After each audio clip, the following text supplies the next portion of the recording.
အားလုံးပဲမင်္ဂလာပါရှင်အခုတစ်ခေါက်ကတော့စာရေးဆရာဦးနုရေးသားတဲ့ကာမတနာဆိုတဲ့စာအုပ်ထဲက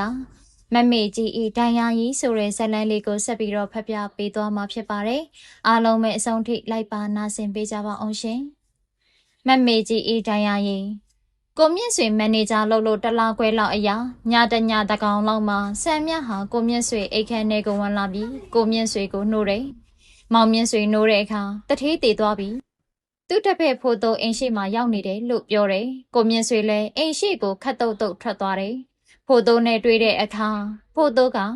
ဆရာကြီးတထေးတော့အသက်ခံရပြီလို့ပြောတယ်။ဘလို့ဖြစ်တာလဲပြောစမ်းမအောင်လို့ကိုမြင့်ဆွေကမေးတယ်။ကက်လက်မှာဖဲကစားကြရင်တထေးတပည့်စိန်တော်ကရာဇဝတ်အုပ်ကိုငယ်ဟာအောက်ဖဲကိုလှန်လှန်ကြည့်နေတယ်လို့သူ့တထေးကိုပြောတယ်။အဲ့ဒါနဲ့တထေးနဲ့ကိုငယ်တယောက်တစ်ခွန်းစကားများကြတယ်။တထေးကစပြီးကိုငယ်ကိုပါရိုက်လိုက်တယ်။ကိုငယ်ကလည်းတထေးကိုပြန်ရိုက်တယ်။တထေးကရှေ့ချထားတဲ့အရက်ဖန်ကွက်နဲ့ကိုငဲ့မျက်နှာကိုပေါက်တယ်။စိန်တော်ကလည်းကိုငဲ့ကိုကလက်ထိုင်နဲ့ဝင်ပေါက်တယ်။အဲဒီတော့ကိုငဲ့ဟာသူခါတဲ့က6လုံးပြူးနဲ့ထုတ်ပြလိုက်တာ။တထေးရဲ့ရင်ဘတ်ကိုမှန်ပြီးတထေးဟာကလက်မှာပဲတေးတာပဲ။အခုအလောင်းကိုဆေးရုံယူသွားပြီလို့ဖို့တိုးကပြောတယ်။ကိုမြင့်ဆွေလည်းကြားရတဲ့အတွက်စိတ်မကောင်းဘူး။ဒီအရက်ဒီကစားနဲ့ဒီကာမအပျော်ပါဟာဘယ်သူကိုမှကောင်းကျိုးမပေးပါဘူးလို့စဉ်းစားရင်း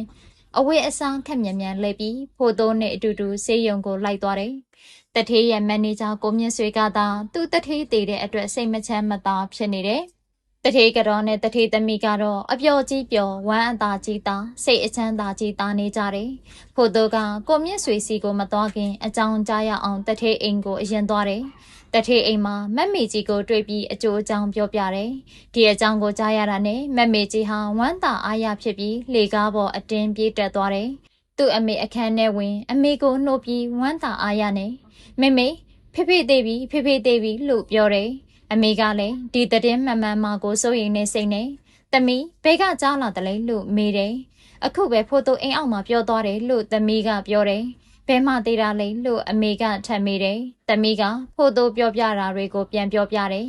အဲ့ဒီအခါအမေကလည်းတနက်မှန်ယုံသားမှန်ပြီးမသေးသေးပဲတတိမေ့နေတာလောက်တာဖြစ်နေတာများလားလို့စိတ်ထဲမှာဇနိုးဇနောက်ဖြစ်နေတာနဲ့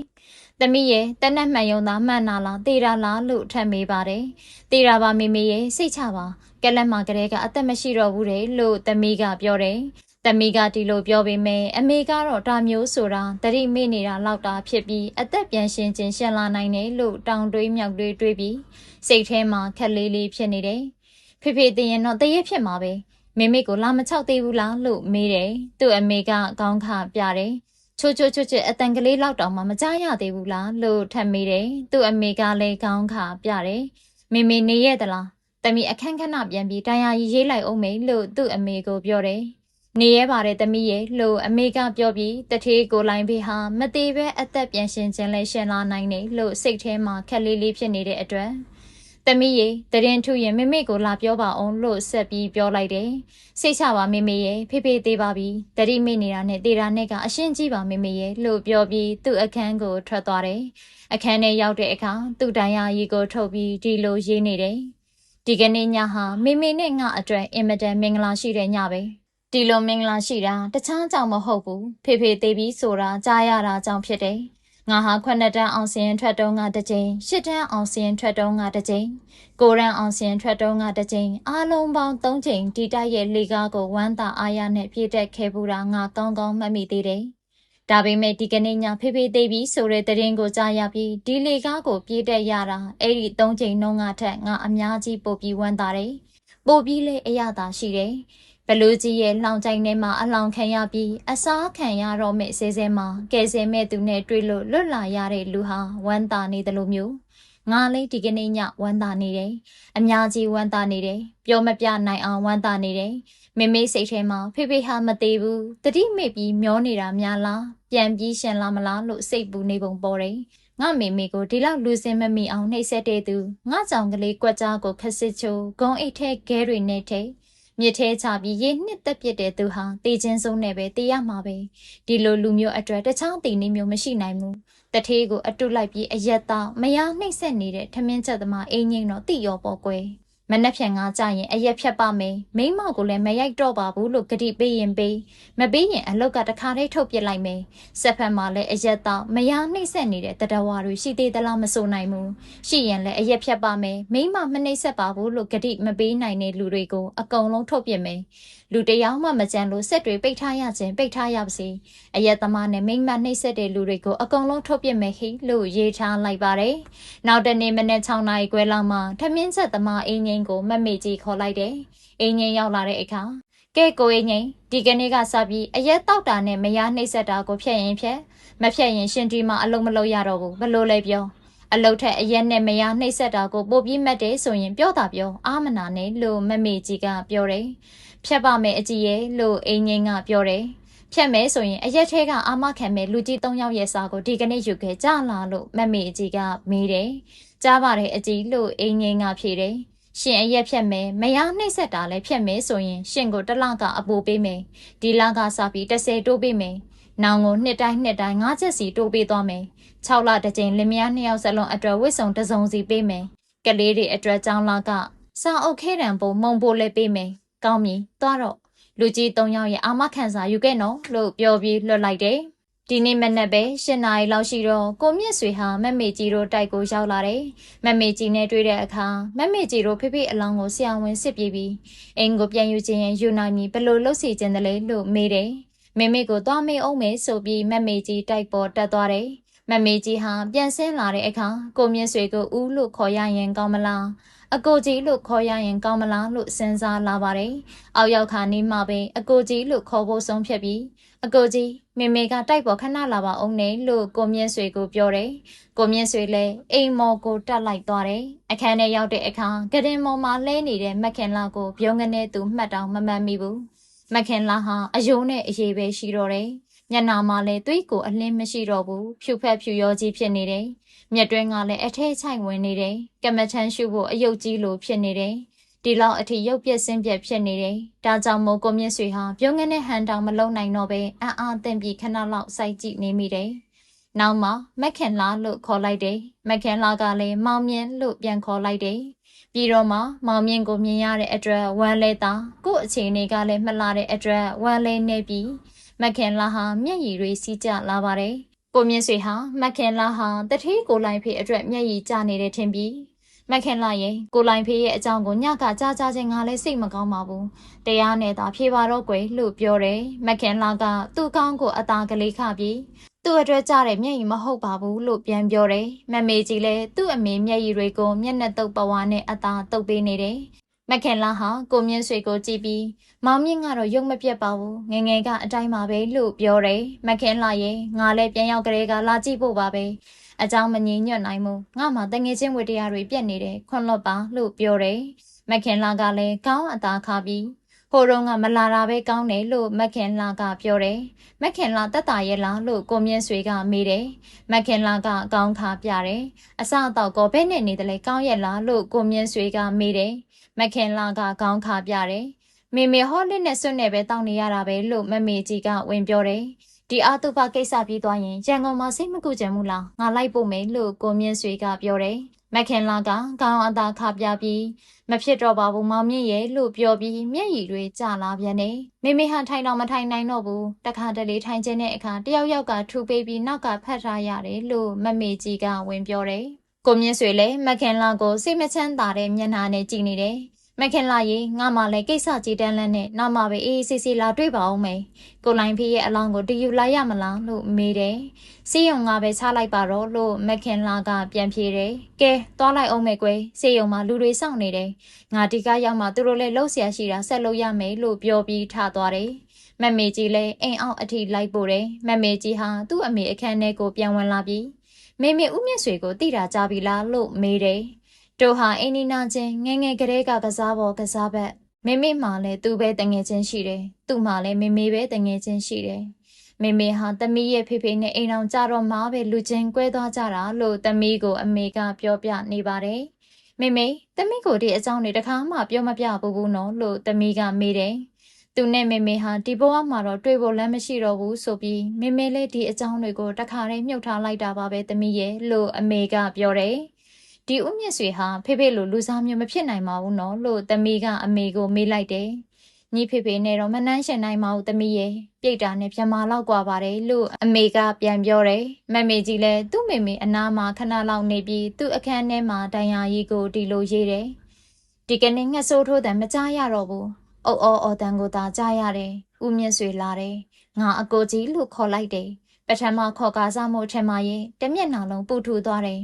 အကိုကြီးဟာမေမေနဲ့ခဏတွေ့တယ်ဖေဖေအလောင်းအိမ်ပြန်ယူလာရမလားလို့မေးတယ်မေမေကမယူခဲနဲ့တော့စီးယုံကားပဲချလိုက်ပါလို့ပြောတယ်အကိုကြီးဟာမေမေနဲ့ငငယ်ကလေးကအင်းနီနာချင်းကစားပေါ်ကစားပဲတငယ်ချင်းလို့မေမေကပြောတယ်ဖေဖေနဲ့အကိုကြီးဟာမနှိုင်းရှင်တိုက်ဘူးပြမနဲ့ပိတ်တာလောက်ကွာတယ်လို့လည်းမေမေကပြောတယ်လို့ရေးထားလိုက်တယ်ဒီနေ့ကစပြီးသူ့တိုင်ယာရီကိုအရင်ကလိုပုံရှိုးကွယ်ရှိုးမထားတော့ဘူးသူစပွဲပေါ်မှာပဲတင်ထားလိုက်တယ်အာတူပါပြည်တဲ့အခါအလောက်ကအပြန်ကိုမြင့်ဆွေမက်ခင်လာစီကိုလာတယ်မက်ခင်လာနဲ့တွေ့တဲ့အခါမက်ခင်လာစိတ်ချမ်းသာအောင်ငငယ်ကလိုသူတို့အတူတူမန္တလေးဖျားဖို့သွားကြတာတွေမန္တလေးတောင်ပေါ်ကိုသူတို့နှစ်ယောက်ပြိုင်ပြီးတက်ကြတာတွေစကိုင်းဘက်မှာလည်းပုံညာရှင်စေရီတော်ကိုရောက်အောင်ပြိုင်တက်ကြတာတွေဥမင်30သွားလေကြတာတွေမင်းဝင်ခေါင်းလောင်းကြီးကိုသူနဲ့မက်ခင်လာတက်စီထိုးခဲ့ကြတာတွေရှောက်ပြောနေတယ်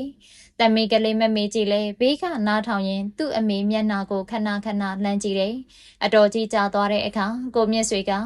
မက်ခင်လာရဲ့တငယ်ချင်းအရင်အနေနဲ့ငါမှတာဝန်ရှိနေတဲ့ကွယ်မက်ခင်လာကိုငါကျေနပ်အောင်ပြုစုပေးရစီငါကိုခွင့်ပေးပါလို့တောင်းနေမောင်မြင့်သဘောရှိပြုစုပါခွင့်ပေးပါတယ်လို့သူ့ကောင်းကိုအသာငြိမ်ရင်မက်ခင်လာကပြောတယ်ကိုမြင့်ဆွေပြန်သွားတဲ့အခါမက်မေကြီးကဒီလိုမျိုးတိုင်ရာကြီးထဲမှာရေးထားတယ်အကိုကြည့်လာတယ်မေမေနဲ့သူနဲ့ငငယ်ကမန္တလေးနဲ့စကိုင်းဖျားဖို့တောင်းကြတာကိုရှောက်ပြောတယ်မေမေကိုကြည့်ရတာအကိုကြည့်ပြောတာကိုနားစိတ်ထောင်ရင်ပြုံးနေတာပဲမေမေဒီလိုပြုံးတာမျိုးကိုမမြင်ရတာကြပြီအကိုကြီးရဲ့နှက်ခမ်းနဲ့မျက်လုံးမှာသူရတတိဒေဝီစောင့်နေတဲ့ထင်တယ်ဒီလိုမှမဟုတ်ရင်လေဒီနှက်ခမ်းနဲ့မျက်လုံးထဲမှာတစ်ဖက်သားကိုဆွဲဆောင်နိုင်တဲ့တန်လိုက်တက်တွေအများကြီးရှိတယ်ထင်တယ်သူကျဉ်နဲ့အောင်ပြုစုပေးရစီလို့မေမေစီမှာခွင့်တောင်းတယ်မေမေကခွင့်ပြုလိုက်တယ်ဘယ်လိုများပြုစုမလဲမဆိုနိုင်ဘူးလို့ရေးထားလိုက်တယ်ညနေပဲကြတော့ထမင်းချက်သမားအင်းကြီးဟာအရက်ထဲကလက်သမားကိုဖို့တော့စီးဆရာကြီးဦးအောင်ပန်းနဲ့မိုဟင်ငါတဲ့ဒေါ်နှင်းစီရိုစီကထောက်ခံစာတွေကိုယူလာပြီးမမေကြီးကိုပေးတယ်မမေကြီးလည်းအပိုတလကကိုချက်ချင်းထုတ်ပေးလိုက်တယ်နောက်ပြီးတော့သူ့တိုင်ယာရီမှာဒီလိုရေးထားတယ်ထမင်းချက်သမားကိုအင်းငိမ့်တော့အရက်ဖြတ်ပါမယ်မရနှိမ့်ဆက်တာကိုဖြတ်ပါမယ်လို့ဒီကနေ့ဂတိပေးတယ်အရက်ထဲကလူကြီး3ဦးကလည်းထောက်ခံတယ်ဂတိပြတ်ရင်တရက်မဆိုင်မှုချက်ချင်းထုတ်ပြလိုက်မယ်လို့ရေးထားလိုက်တယ်နောက်တနေ့မနေ့မောင်မြင့်ဆွေဟာရိုးတိုက်ကိုသွားပြီးလူမမအိတ်တဲ့တန်ကတင်တလုံးတန်ကြိုးရိုက်ပြီးအမားခိုင်းတယ်လူမမထိုင်ချင်ရင်ဝိထူနေစရာမလိုဘူးနောက်ကဖတ်ထားစရာလည်းမလိုဘူးကတင်ခေါင်းရင်ဘက်ကလက်တံတစ်ခုကိုလှည့်လိုက်ရင်ခေါင်းရင်ဘက်ကကတင်တစ်ချမ်းဟာအပေါ်ကိုမြင့်တက်လာတယ်အဲ့ဒီတန်ကတင်ကိုမှပြီးမက်ခင်လှစီကိုလာတယ်မက်ခင်လှရဲ့အခန်းဟာမှောင်နေလေလဲမရဘူးဒါကြောင့်နောက်ထပ်ပြတင်းပေါက်2ခုဖောက်ချင်တယ်ပြတင်းပေါက်ဖောက်နေတော့မက်ခင်လှဟာတခြားအခန်းတစ်ခုပြောင်းနေဖို့ပြောတယ်အဲ့ဒီလိုပြောပြီးပြောင်းမှုအခန်းကိုမက်မေကြီးနဲ့အတူတူသွားကြည့်ကြတယ်အခန်းကိုအသင်ဖြစ်အောင်လှုပ်ထားညနေသူအလုတ်စောစောဆင်းခဲ့မယ်သူလာမမက်ခင်လှကိုရွှေ့ဖို့မှာပြီးအလုတ်ဖက်ကိုကူးသွားတယ်ညနေကျတော့ကိုမြင့်ဆွေ3နာရီလောက်ရောက်လာတယ်သူနဲ့အတူပယံကလားတစ်ယောက်ပါလာတယ်ပြတင်းပေါက်ဖောက်ဖို့နေရာကိုသူကိုယ်တိုင်ပြတယ်နောက်တနေ့ကစပြီးလှုပ်ရမယ်9ရက်အတွင်းအပြီးလိုချင်တယ်လို့ပြောပြီးပြန်လွှတ်လိုက်တယ်တောင်းလောက်ကြတဲ့အခါပြောင်းရင်းရွှေ့ရင်မခင်လှမောရင်ကူဖို့သူမှထားတဲ့အတိုင်းဆရာဝန်နဲ့သူနာပြုဆရာမ2ယောက်ရောက်လာကြတယ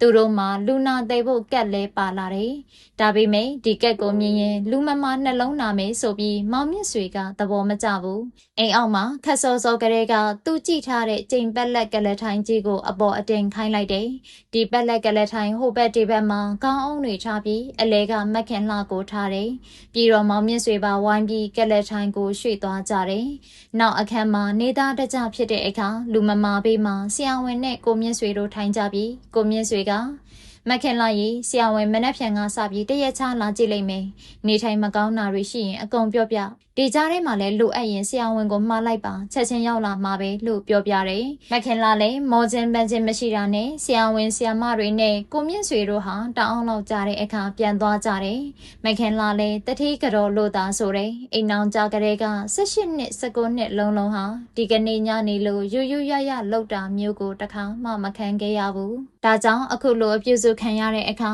19နှစ်လုံးလုံးနောက်ကြည့်ကြည့်ဖြစ်နေတဲ့စိတ်တွေဟာကြက်ပြောင်ငှက်ပြောက်ပျောက်သွားပြီးကြည်ကြည်လင်းလင်းဖြစ်နေတယ်။နောက်3ရက်လောက်ကြာတဲ့အခါဆရာဝန်ရှာပေးတဲ့အတွက်သူနာပြုဆရာမ2ယောက်မောင်မြင့်ဆွေရလာတယ်။သူတို့ဟာအရင်ကရန်ကုန်စေးရုံကြီးမှာလောက်ကြတယ်။အိမ်အောင်ကြတာနဲ့အလောက်ကထွက်ရပြီးဝါခဲမမှာပဲလင်းတွေလှုပ်စာထိုင်စားနေကြတယ်။အဲ့ဒီ2ယောက်ဟာနေ့နဲ့ညမခင်လှကိုတက်လှည့်စီဆောင်ရတယ်။9ရက်ကြာတဲ့အခါနေ့အလှည့်ညအလှည့်ကိုပြန်ပြောင်းပေးတယ်။မခင်လှနေတဲ့အခန်းကိုပြတင်းပေါက်ဖောက်ယုံတာမကဘူး။ပြလဲလဲအယောင်စေးတုပ်လိုက်တယ်။ပြီးတော့မှမခင်လှကရင်ဘော်ကလှမ်းကြည့်ရင်မြင်နိုင်တဲ့နေရာတွေနဲ့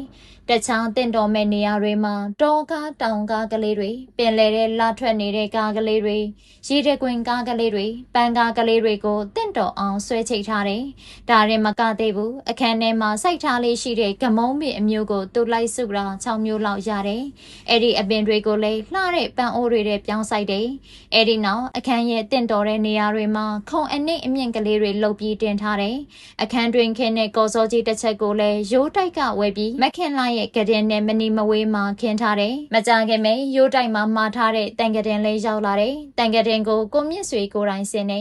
အခန်းမှာအားလုံးအသင်ဖြစ်တဲ့အခါရှိကလိုပဲဆရာဝန်ဆရာမတွေကိုမခင်လာမောရင်ကိုအဆောင်ထားပြီးမခင်လာကိုသူ့အခန်းပြန်ရွှေ့တယ်။မခင်လာဟာသူ့အခန်းမှန်းတောင်မမှတ်မိဘူး။လေတွေလက်တဟူးဟူးနဲ့ဝင်နေတယ်။ပိုလင်းလာတဲ့အယုတ်ကားတွေကမုံပန်းပင်တွေကော်စောတွေနဲ့ဆိုတော့အခန်းဟာတိတ်ပြီးตายရနေတယ်။အိမ်အောင်ကြကလေးက19နှစ်လုံးလုံးဒီလိုယူယူရရပြုစုတာအခုမှပဲခံရတဲ့အတွက်မခင်လာဟာတခါသူ့ဟာသူ့တောင်သူမယုံနိုင်ဘူးသူဘယ်ဘဝများရောက်နေတယ်လဲအိမ်မက်များမက်နေသလားလို့တွေးမိတယ်သမီးမမေကြီးကလည်းတန်ရာရီကိုတရေတဲ့ရေးနေတာပဲသူရေးနေတဲ့ဟာတွေရဲ့အတိုးကျုပ်ကတော့ဒီလိုဖေဖေရဲ့ခြေနဲ့လက်ဟာမိမိကိုထိုးဖို့ရိုက်ဖို့ကံမိုးကြောက်ဖို့ဖြစ်တယ်လို့ကိုရောစိတ်ပါမချမ်းသာအောင်လုပ်ဖို့ဖြစ်တယ်လို့အကိုကြီးရဲ့ခြေနဲ့လက်ဟာမိမိကိုစိတ်ချမ်းသာဖို့ကိုချမ်းသာဖို့အသက်ရှည်ဖို့အတွက်ဖြစ်တယ်။အကိုကြီးဟာမိမိနာမည်ကိုခေါ်တိုင်း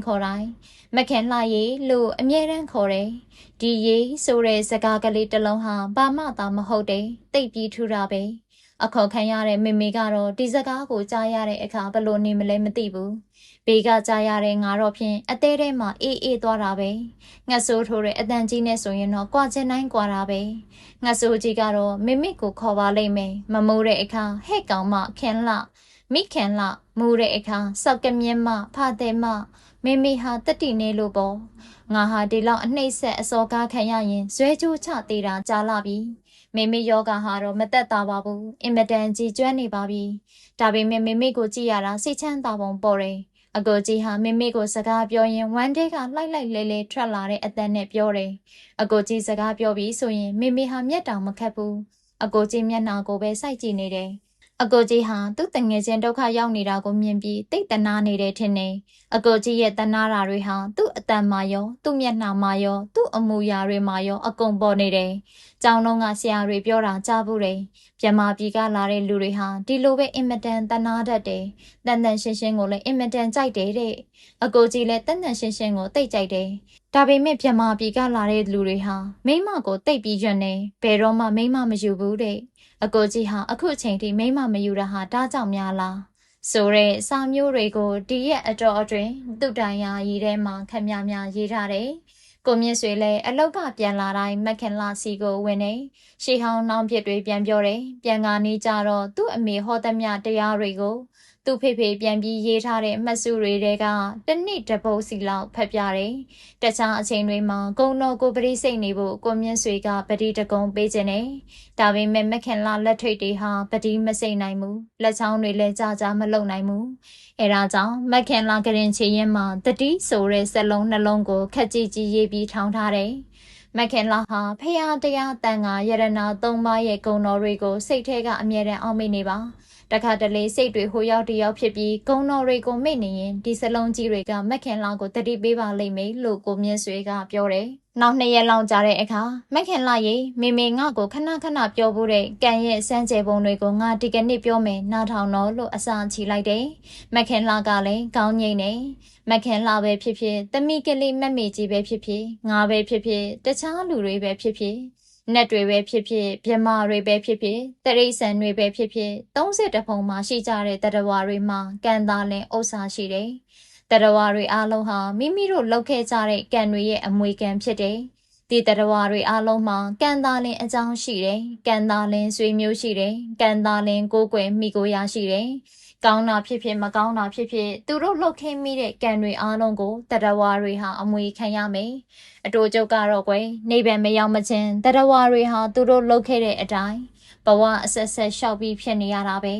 အဲ့ဒီတရားသဘောကလေးကိုမက်ခင်လာသဘောပေါက်အောင်ကြည်နိုင်ရင်အင်မတန်အကျိုးများမယ်။ဘာဖြစ်လို့လဲဆိုတော့လူတွေဟာများသောအားဖြင့်တတိလစ်ပြီးဒီတရားသဘောကိုမေ့နေတာများတယ်။အဲ့ဒီလိုမေ့နေတဲ့အတွက်ဘေးဒုက္ခတွေနဲ့ရင်ဆိုင်တွေ့ရပြီးဆိုရင်ဒီလိုဒုက္ခဖြစ်ရတာဒီလူကြောင့်ပဲဟိုလူကြောင့်ပဲဆိုပြီးဒေါသတွေအာကြီးဖြစ်တတ်တယ်။ဒေါသစိတ်ဆိုတာအပေလေးပုံကိုသာပို့တတ်တယ်။ကောင်းတဲ့ဘဝကိုမပို့နိုင်ဘူး။တရဝါတွေဟာကိုလုတ်ခဲ့တဲ့အတိုင်းလျှောက်ပြီးခံနေရတယ်ဆိုတာထင်ရှားအောင်မြတ်စွာဘုရားလက်ထက်တော်တုန်းကဖြစ်ပျက်ခဲ့တဲ့အဖြစ်အပျက်၃ခုကိုငါပြောမယ်နော်။ယဟန်အစု၃စုဟာမြတ်စွာဘုရားကိုဖူးဖို့သွားကြတယ်။တစုဟာလန်ခီအကြာရွာတရွာမှာနားနေတော့တဲကိုမိလောင်နေ။အဲ့ဒီတဲကအမိုးဟာမိလောင်ပြီးကောင်းကင်ကိုလေနဲ့ပါသွားတယ်။ကြည်တကောင်ဟာအဝေးကပြန်လာပြီးဒီမိလောင်နေတဲ့အမိုးကိုဝင်တိုးမိတယ်။အဲ့ဒီအမိုးဟာကြီးရဲ့လဲပင်မှာစွတ်မိပြီးကြီးဟာမိလောင်သေးသွားတယ်။အဲ့ဒါကိုမြင်ရတဲ့ယဟန်တွေဟာကံရဲ့အကျိုးပေးထူးဆန်းပုံကိုမြတ်စွာဘုရားကိုရှောက်ဖို့မှတ်လာခဲ့ကြတယ်။ဒုတိယယဟန်တစုကပင်လယ်ထဲမှာရွက်လေးစီလာခဲ့တယ်။လမ်းမှာရွက်လေးဟာဘဲမှမသွားဘူးရက်နေတယ်။တောင်းအောင်ဘယ်လိုလုပ်လို့မှမရဘူး။အဲ့ဒါနဲ့မဲချတော့၃ချိန်စလုံးဟာလေတကြီးရဲ့မိမကိုကြည်ပဲမဲကြတယ်။အဲ့ဒီတော့မတက်နိုင်ဘူး။လေသမားတွေရဲ့ထုံးစံအတိုင်းဒီလေတကြီးကြောကိုပင်လယ်ထဲပစ်ချရတော့မယ်။အဲ့ဒီအခါလေတကြီးကသူ့မိမရေထဲမှာခြေကလန်လက်ကလန်ဖြစ်နေတာမကြည့်ရနိုင်ဘူး။တခါတည်းနစ်သွားအောင်လေဘဲမှာအိုးဆွဲပြီးပစ်ချဖို့ပြောတယ်။အဲ့ဒီလိုပစ်ချလိုက်တော့မှလေထွက်လို့ရတယ်။အဲ့ဒီလိုကံရဲ့အကျိုးပေးထူးဆန်းပုံကိုမြတ်စွာဘုရားကိုရှောက်ဖို့ဒုတိယယဟန်စုကလည်းမှတ်လာခဲ့ကြတယ်။တတိယယဟန်စုကတော့လန်ခီဆက်ကြားလှိုင်ကူကြီးတစ်ခုထဲမှာဝင်ပြီးတဲခိုနေတော့တောင်မော်ကကြောက်တုံးကြီးတစ်ခုဟာလိမ့်ကြပြီးအဲ့ဒီလှိုင်ကူကြီးအဝါကိုပိတ်နေတယ်။အနီးအနားကလူတွေဒီကြောက်တုံးကြီးကိုဘယ်လိုနည်းနဲ့မှဖယ်လို့မရဘူး။နောက်9ရက်လောက်ကြာတော့ဒီကြောက်တုံးကြီးဟာသူ့အလိုလိုတခြားလိမ့်သွားပြန်တယ်။အဲဒီလိုကံရဲ့အကျိုးပေးထူးဆန်းပုံကိုလည်းတတိယယဟန်စုကမြတ်စွာဘုရားကိုရှောက်ဖို့မှတ်လာခဲ့ကြတယ်။မြတ်စွာဘုရားကိုရှိခိုးကြပြီးယဟန်စု၃စုဟာသူတို့မှတ်လာတဲ့အဖြစ်အပျက်တွေကိုရှောက်ထားကြတယ်။မိလောင်သေးတဲ့ကြီးဟာလွန်ခဲ့တဲ့ဘဝတုန်းကလဲသမားဖြစ်တယ်။နွားတကောင်ဟာစိုးပေပြီးမယုံမဲဝစ်နေတာနဲ့ဒီနွားရဲ့လက်ပင်မှာကောက်ရိုးတွေပတ်ပြီးလဲသမားကမိရှို့တက်ခဲ့တယ်။အဲ့ဒီအကုသိုလ်ကံကြောင့်တည်တဲ့အခါငရဲကြရတယ်။ငရဲကလွတ်တဲ့အခါဘဝပေါင်းများစွာမှာဒီလိုပဲမိလောင်ခံပြီးတည်ရတယ်။လေတကြီးကတော့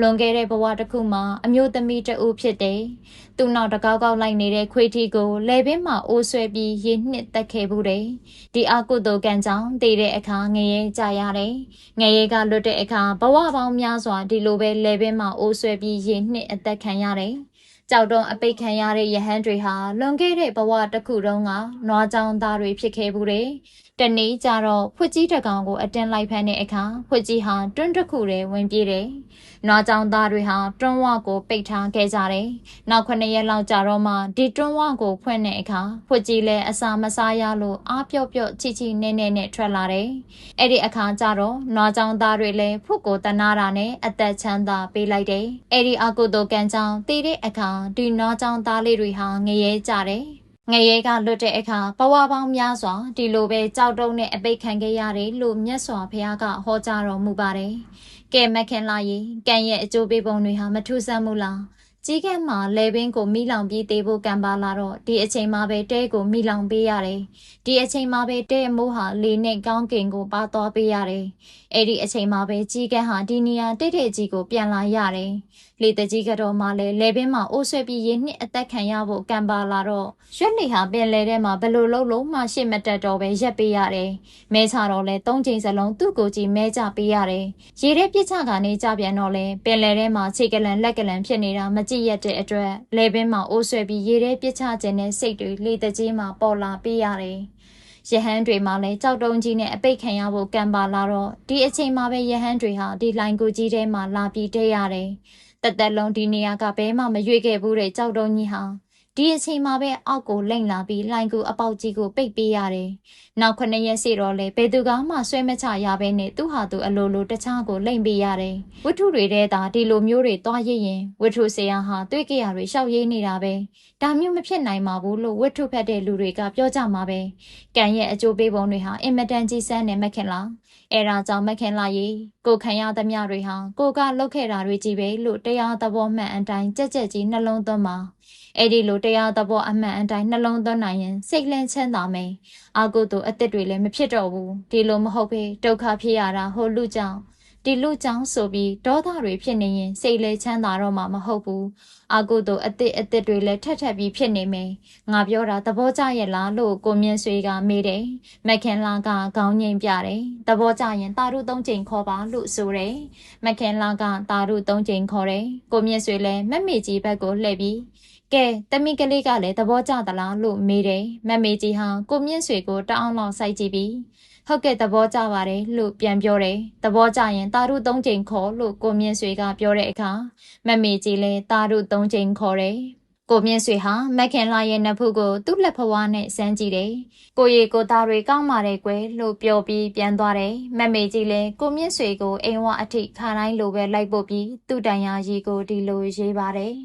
တရားတော်အတိုင်းဆိုရင်မိမိဟာအရင်ဘဝတွေတုန်းကဖေဖေကိုနှိပ်စက်ခဲ့ဘူးလို့ဒီဘဝမှာဖေဖေကမိမိကိုပြန်ပြီးနှိပ်စက်တာပဲလူတိုင်းဟာဒီတရားတော်တွေအတိုင်းနှလုံးသွင်းနိုင်ရင်သိကောင်းပါပဲ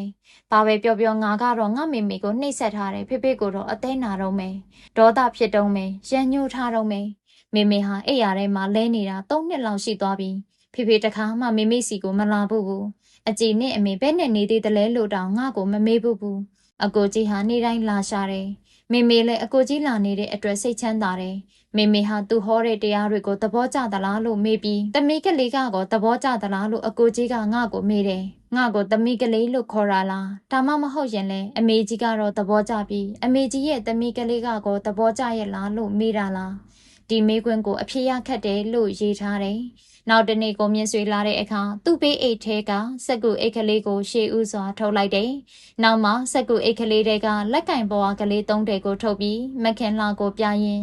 မခင်လာရေဒီလက်ကင်ဘဝကလေးတွေကိုမှတ်မိသေးရဲ့လားလို့မေးတယ်။မခင်လာကပြုံးပြီးဒါရီရှိသေးတာကိုလို့ပြောတယ်။ရှိတာပေါ့ငါတငယ်ချင်းတွေကငါဖေဖေမေမေကအမတ်တရပေးတာကလေးတွေငါကောင်းကောင်းသိမ်းထားတယ်လို့ပြောပြီးမခင်လာလက်ထဲကိုလက်ကင်ဘဝ3တဲထည့်လိုက်တယ်။မခင်လာလည်းလက်ကင်ဘဝမှာထိုးထားတဲ့သူ့နာမည်ကလေးတွေကိုကြည့်ရင်အချစ်ဟောင်းတွေပြန်ပေါ်လာတဲ့အတွက်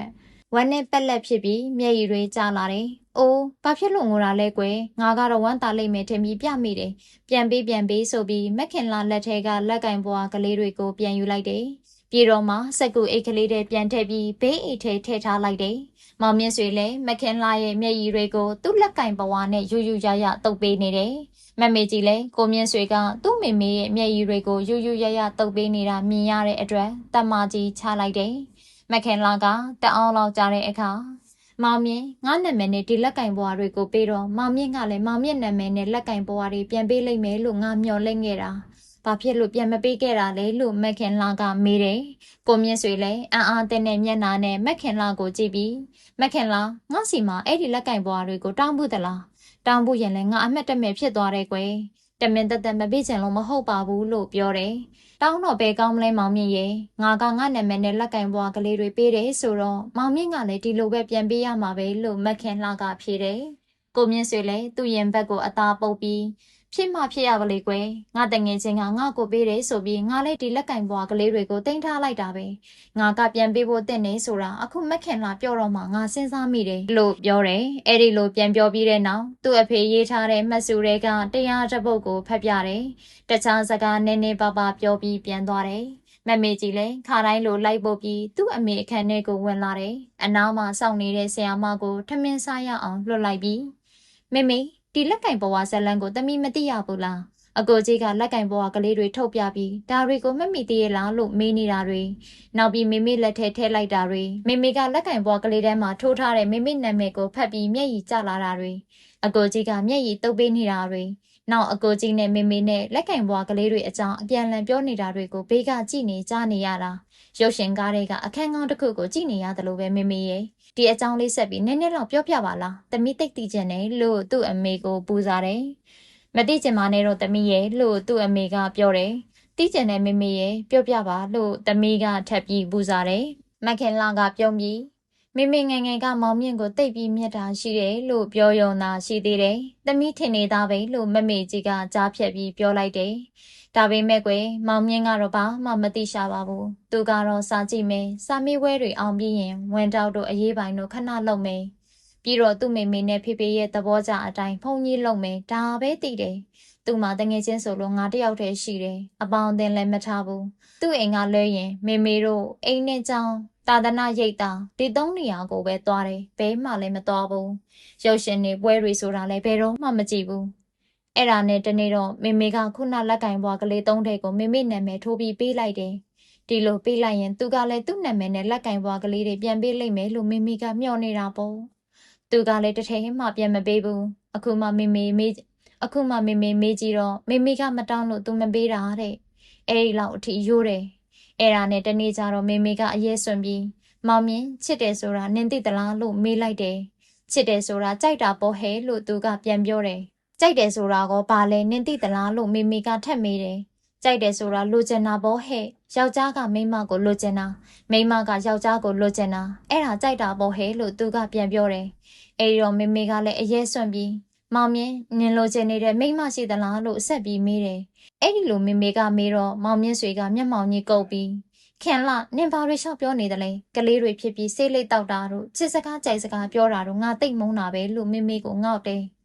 မေမေလည်းအဲ့ဒီကလေးကအချစ်အကြောင်းနဲ့ပတ်သက်ပြီးသူ့ကိုမပြောရတော့ဘူးအဲ့ဒီနောက်မေမေရဲ့အမေကသမီးရဲ့ဖေဖေကိုယူဖို့မေမေကိုအတင်းပြောနေတော့မေမေကမောင်မြင့်ရဲ့ငါဒီတထိတ်ကိုလိုင်းဖေကိုမယူချင်ဘူးနင်းနဲ့ငါအိမ်ကထွက်ပြေးရအောင်လို့သူ့ကိုပြောသေးတယ်သူ့အိမ်ကထွက်ပြေးရင်သူ့မေမေတေးသွားလိုက်မယ်ဆိုပြီးသူသဘောမတူဘူးဒါနဲ့မေမေလည်းသမီးရဲ့ဖေဖေကိုယူလိုက်ရတာပဲလို့အမေကပြောတယ်မမေကြီးလည်းအတန်ထွက်အောင်ရေးပြီးမေမေကလည်းဘုန်းကြီးတစ်ပိုင်းဖြစ်နေတဲ့လူကိုမရဲတရဲသွားပြီးကြိုက်တာကိုဒီလိုဖြစ်မှာပေါ့လို့ပြုံးရင်ပြောတယ်သူ့အမေလည်းပြုံးနေတယ်တအောင်လောက်ကြတဲ့အခါသူ့အခန်းကိုပြန်ပြီးဒီလိုတန်ရာရေးတယ်အကိုကြီးလိုလူမျိုးကိုမရဲတရဲကြိုက်လို့မရဘူးမေမေဟာမရဲတရဲသွားပြီးကြိုက်မိလို့အကိုကြီးကိုမရတာ